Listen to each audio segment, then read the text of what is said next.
All right, welcome back to Intent RC. Here we are, back together Yes. once again. So I think you were sick last week, weren't you? Yeah, I had a headache that lasted for 6 months.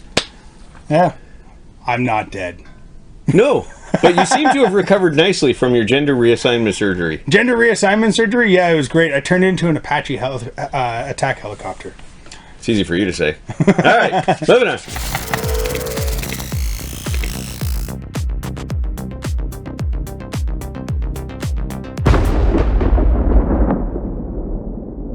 So, what are we up to today? Drag race stuff. The weather sucks outside. There's 18 million 100 feet of snow. The wind is blowing the shop off its foundations. We wanted to go crawling. Nope.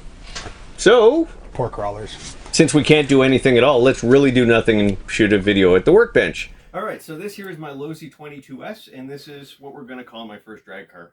It wasn't actually my first drag car. It's a Team Associated that Greg's going to show you, but this is the one that lit the fire in me. This is the one that, it worked for me and I worked for it. This is the one I had the success with.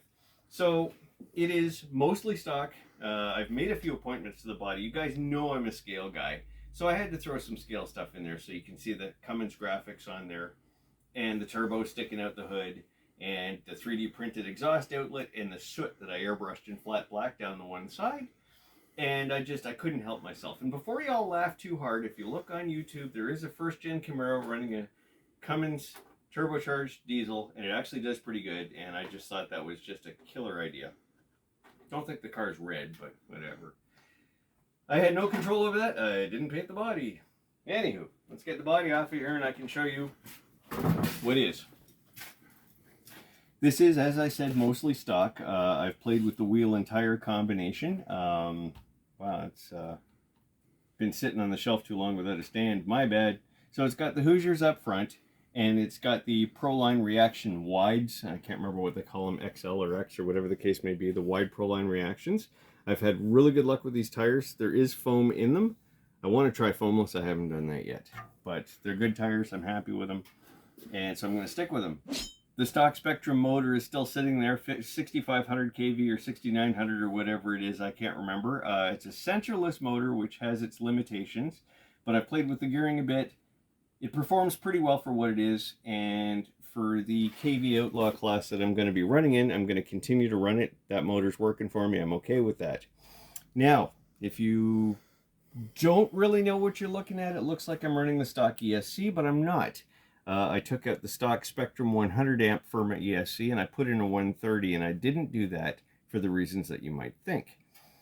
I think, in all honesty, the 100 can handle the current loads of this car running with this motor and this gearing, but the 130 has better programming options. And that's what I was aiming at, so that's why I swapped out the ESC. And as you can see, I haven't even finished the wiring yet because that's a recent change and I haven't run it like that. So other than playing with the diff oil, which I need to go stiffer on and I need to change out, there's some resistance there, but pretty much burnt it because I rode it hard and put it away wet, so I'm going to change that out.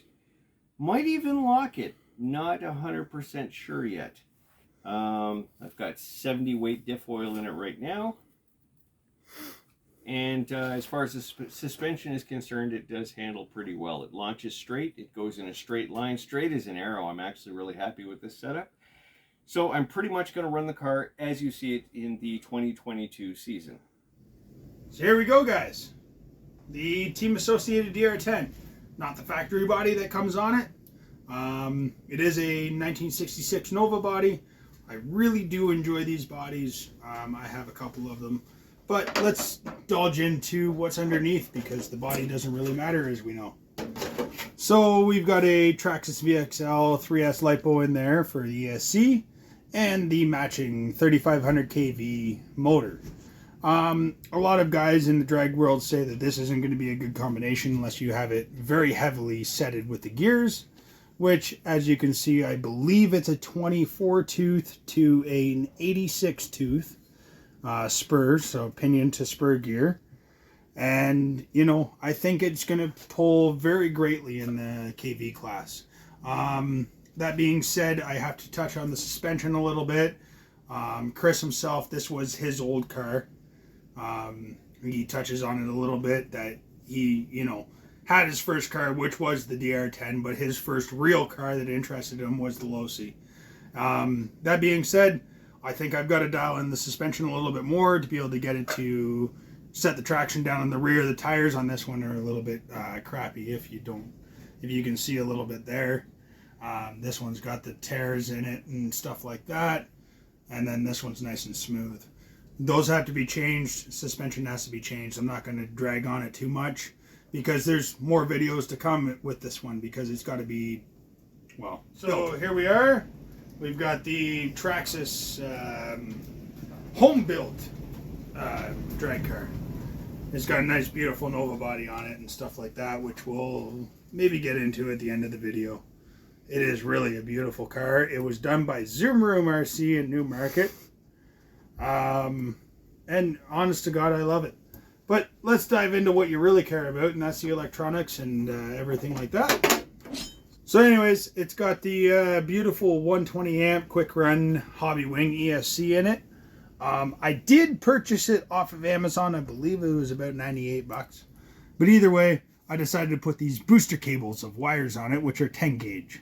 So let's see how this runs, because it's now turned into a 7.5 turn motor, which has adjustable timing. It is the Tekin Gen 3 7.5 turn. A lot of people say that it's a great motor to run. Otherwise, I've got this nice beautiful wheelie bar on it, which came from Amazon as well. I smile a little bit from that because it's one of the stronger wheelie bars that they trust. We've got the LCG Traxxas chassis with the mounted Energy Bandit control arms and stuff like that. We've got a little bit of a upgrade going to happen here, which are going to go on the back. I don't like the plastic arms. They seem to not be working with the ride that I want.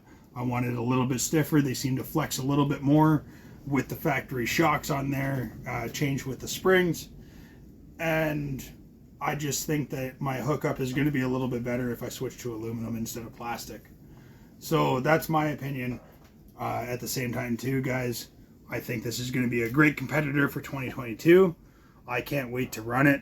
I've got virtually zero resistance going through the wires, so that means every bit of battery power is going to be great. Everybody's told me that bead locks have been a bad thing in the drag world. I'm going to say that they're not. I've run these for about 12 passes, I'm going to say, a dozen. And they've done me very good. They haven't blown off. These are the original tires that went onto these bead locks. So they're doing very good. I'm going to continue running them in the next season, which is 2022. They're going to be running on a significantly different powertrain than what was in there, which was the Traxxas factory powertrain. Otherwise, if they don't work, we're going to end up switching to something else. Maybe glued, maybe a different set of bead locks. Maybe, who knows? Maybe there's something else out there right now, because we know how the RC development works, and there's always something else to come down the line. We went over my car. We went over Chris's car. I'm going to stick with this chassis for the time being. We're going to work together as a team. That being said, I think you should check out what he's building. Like, realistically speaking, man, it is going to be epic. All right. If Walmart sold a McLaren. Kinda, sorta. Alright, so y'all know that I wanted some new hotness. Greg told you, so I got me some new hotness. However, y'all know I'm a budget-minded kind of person too. So I've cut a couple of corners here. I don't know how many of them I'm going to get away with, but I'm going to try. So this is a CJC carbon fiber chassis. If you're not familiar with them, get yourself a little bit of a look at that. That is definitely sexy. I mean, look at this engraving on the wheelie bar and under the front plate here. That is just really, really pretty. It is. I used the word pretty. I'm a man and I said pretty. Deal with it. All right. So anyways, moving on. Ignore the wheels and tires. They're just what I had on hand at the moment to make this a roller. I've got some Amazon sourced shocks here. I think they were for a slash. And what I did is I cut down the coils on them to make the length happy. And I've got some, rubber fuel line tubing in there to adjust the stroke. And all I was trying to do with that is to get the arms halfway level with the road to give me a good starting point. All right, so a lot of these parts here, Actually started off on a slash. So you can see I've got the Proline aftermarket arms, and I've got the Traxxas aluminum caster blocks going on here, and the rear stuff, some of the suspension components all came from a slash. So I got myself a nice used slash that somebody had put a really kick-ass brushless system in, and it was fast and it was fun and it was great. And as soon as I got this chassis in my hands, I tore it apart because I'm an idiot. I mean, I had a brand new body. Tore it apart. So I've got the slash front arms here, which might be too wide, and I won't know until I've selected the body, which I've not done yet.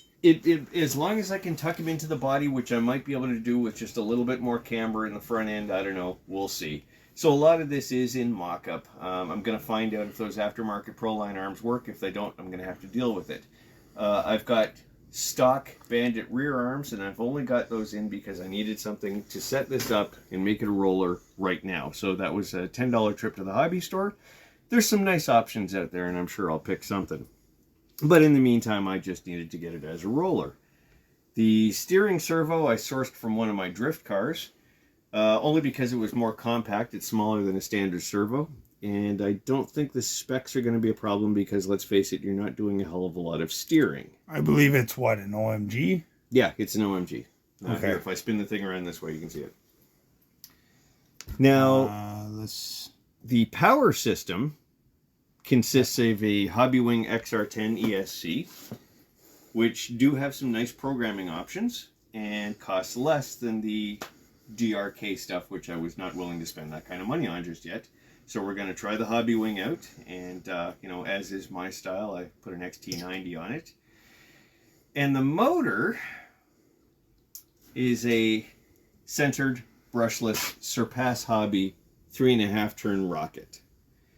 And again, I could have spent more on a fancier motor like a DRK unit or something like that, but I'm trying to save a couple of bucks because I don't know what testicles are worth on the black market just yet, and I kind of like having them.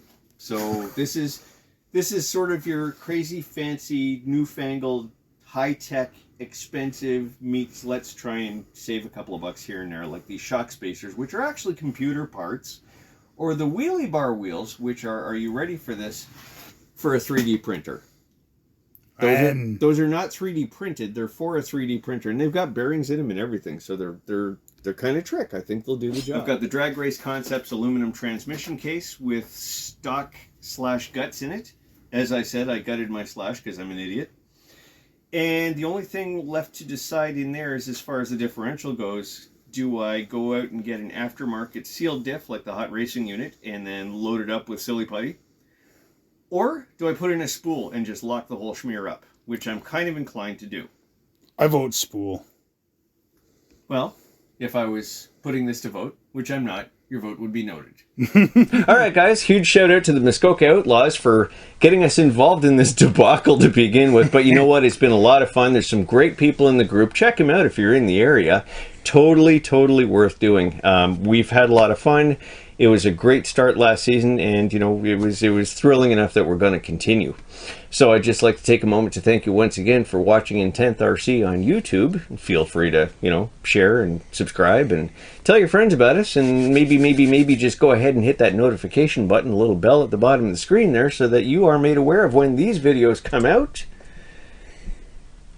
And hopefully we'll see you again soon. Yeah, sounds good. What are you touching my shit for? Oh, dude! Just whack his junk. Oh wait, it might do it the other way too. I was actually just about to say something about the cost of this thing, and then I realized the wife's sitting over there, so I'm like, yeah, break it. It's okay.